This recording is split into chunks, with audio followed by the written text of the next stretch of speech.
तमिलनाडु के युवा नरेंद्र मोदी जी के प्रधानमंत्री बनने के बाद ही तमिल लैंग्वेज में ये एग्जाम दे सकते हैं।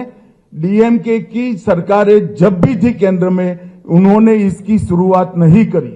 இன்றைக்கு பொது தேர்வுகள் எழுதுகிறாங்க, ஐஏஎஸ் ஐபிஎஸ் போன்ற தேர்வுகள் எல்லாம் இன்றைக்கு தமிழ் இளைஞர்கள் தமிழில் எழுத முடிகிறது.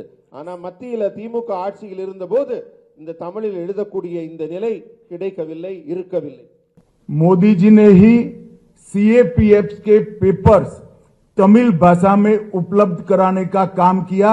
इसके पहले सिर्फ अंग्रेजी और हिंदी में ही पेपर्स दिए जाते थे। மத்திய ஆயுத காவல் படைக்கான தேர்வுகளிலும் இதே நிலைதான் இருக்கிறது. இப்ப தமிழ்லையும் இந்திய மொழிகள் பல மொழிகளில் எழுத முடியுது.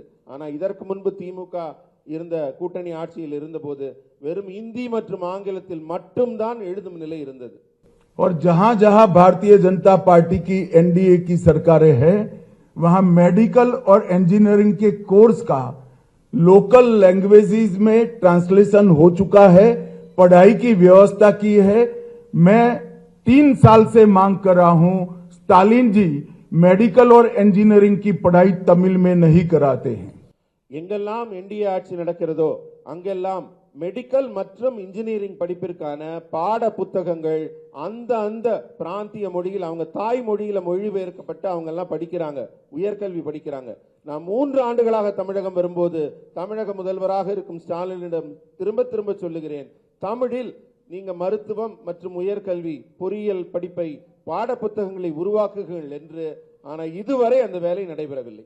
और मैं आज तमिलनाडु की जनता को पूछने आया हूं, डीएमके ने तमिल भाषा के लिए क्या किया, वो जरा डीएमके तमिलनाडु की जनता को बता दे।